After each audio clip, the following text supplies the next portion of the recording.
Negativity is everywhere, isn't it? You're not even a negative person, but it's on the news, it's current events, what's happening, it's social media, it's that one coworker who won't let up. You know who I'm talking about. Mindsets serve as a filter between you and what you're experiencing. And over the course of a year, 2, 5, having the right mindsets can be the difference between where you are and where you want to be. So here are 5 that I believe, if you use them and test run them this week, will immediately change your life.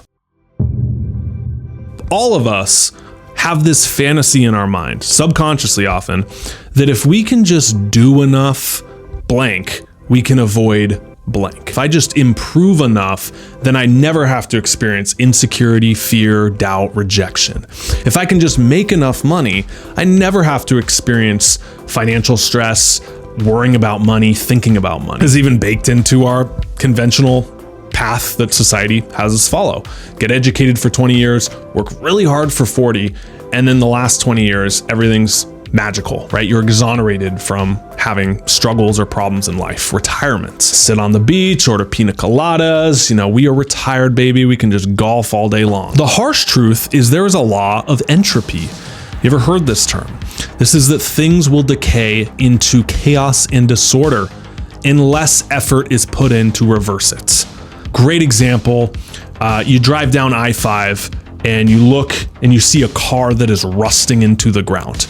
That happens over the course of 50 years, lack of maintenance, not touching the thing. The rust is returning it back to nature, right? Overgrown houses, same way. But if you maintain the car, you keep it in a garage, you put a little bit of effort into it, it doesn't rust into the ground. This is what entropy is. It's if you don't maintain something with effort or attention, it will decay back into nothingness. Relationships work this way, don't they? Maybe you've been in one where at first you put a lot of effort and time into it and attention, and it feels amazing, it feels awesome, but then it kind of like degrades into, what do you want off Uber Eats? What do you want to watch on Netflix? We've already seen that, there's nothing good on this TV. And ditching the fantasy that they're supposed to be easy or we're supposed to like live life on easy mode, for me has personally been extremely liberating, right? Because once you realize that, things are always going to be kind of hard in work and that's why they're useful. Now all the resistance kind of gets wiped out and the only thing left to do is put your head down and work.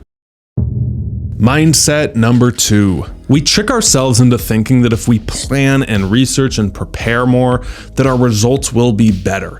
And that couldn't be further from the truth. Recently, I signed up for improv classes, and man, this has been a humbling experience in prepping versus doing. Because your instinct is like, okay, when I get on stage, I want to have prepared what I'm going to do. But the problem is that makes you come across as overcooked, stiff. It's not as authentic. And that when you go on stage and you just trust whatever comes out is what's meant to come out, oftentimes it's funnier, more authentic, and the vibe is better. I think that's analogous to like us in life. We want to prepare everything. Okay, what am I going to say?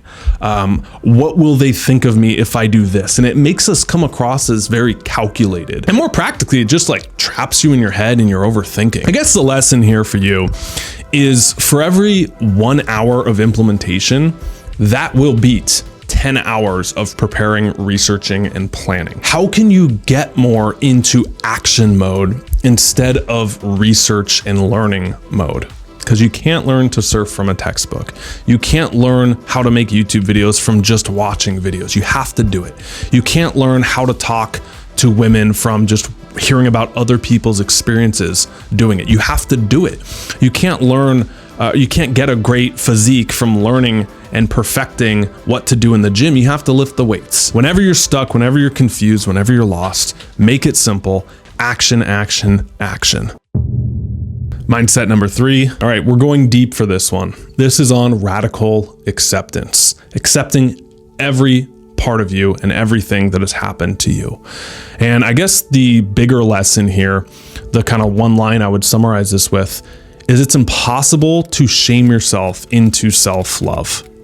All right, it is impossible for you to shame yourself into loving yourself. Everything exists on kind of this binary pole of like opposites, right? So you have love and you have fear. You have depression and you have expression.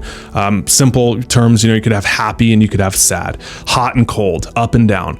I feel like shame and vulnerability are on that spectrum. They're opposites. Shame isolates you, right? You feel separate than others. You feel that if people really knew me or these bad parts that I have in myself or this, what I did, then they would reject me. I'm dirty. I'm less than. It can create this like dark cloud that isolates and closes you off. The problem is that perpetuates a lot of shame-based behaviors. Look at addictions, right? If you have a vaping habit and you're so scared that other people are going to judge you for it, you'll probably vape alone in your house. You'll not want to go out with friends because you can't vape in front of them. At work, you have to sneak out and maybe do it in your car, maybe even drive around the block. Whatever addiction you have isolates you and causes you to withdraw more, and it gets worse and worse and worse. I don't know, man. Like the further you get into self-improvement, the less you want to follow big name, perfect gurus on stages. That just feels unattainable and unrelatable. And it's not a good thing to model after. Like when you're a beginner, you see that and you're like, oh, wow, I can fix myself, right? Because the guy's like, I was fearful and I overcame it with 17 steps. Wow, I can fix myself. And I feel shamed about my fear or my lack of confidence or my backstory. And maybe I can just fix all that and then boom, I am confident. It's reversed. That the more you accept yourself and you realize there's nothing to fix because you're not broken, the more confidence comes through you because you radically accept yourself. And now you don't even need like 20 steps and 18 plans and whatever. And when you see people who are radically themselves, that gives us permission to do the same, right? Because shame isolates us. And the more you look at perfection, the more shame we feel internally. But when you see two people, and this is one of the reasons I think like comedy podcasts are so popular, not even because they're funny, but which they are oftentimes, but because they're just being real, unfiltered, raw. That is refreshing to so many people. That's actually vulnerability that connects us, right? The experience you feel after listening to a very vulnerable conversation is connected, at peace, okay? It helps you accept yourself more when you see people who have accepted themselves. That is what I'm talking about here, the difference between shame versus acceptance, shame versus vulnerability, and that it is impossible to shame yourself into self-love, that will only come from radical acceptance. And if you're interested in the self-acceptance work, I'll link down below 7 shadow work questions that helped me through the years. 100% free, bonus for YouTube subs. Moving on to mindset number 4. This mindset is rest is not weakness. So when I was coming up with entrepreneurship, the in was grind set. That's what it was all about, is how hard can you work? Someone else is working while you're sleeping.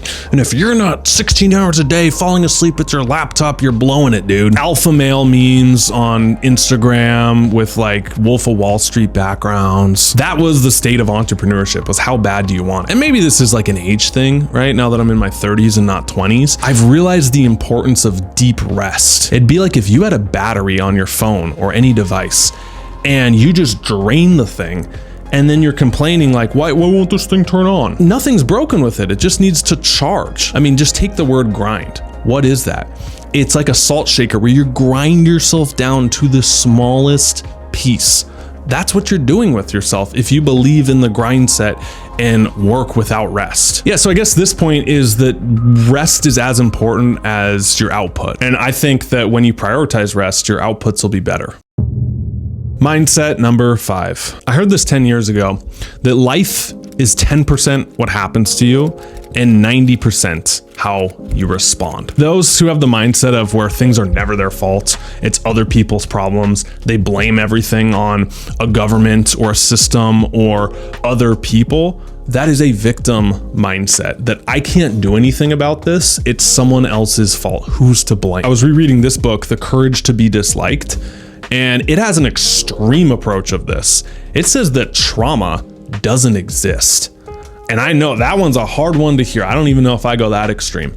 But the perspective is based on Adlerian psychology, who was with Freud and Carl Jung, kind of that trio back in the day. Alfred Adler said that if traumatic experiences did exist and it wasn't an interpretation of it, everybody would have the same experience afterwards. So two people who experience a traumatic event, if it was objectively true, they would have the same trauma lingering after the fact. Every single story, it's not everything went perfect, it's they overcame struggles and challenges. That's what every great sports movie is. That's what every great action movie is. That's what every great life story is. It's about overcoming the adversity. And to do that, you can't stay in a victim loop that keeps you stuck.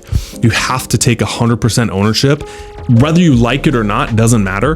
Whether it's even true or not, doesn't matter. So anyways, I'm rambling. We'll wrap this one up. Life is 10% what happens to you and 90% how you react. Hey, if you like this video, can you give it a big thumbs up? And I'll link up right here a perfect follow-up for you next. Till next time, stop settling, start living. Peace.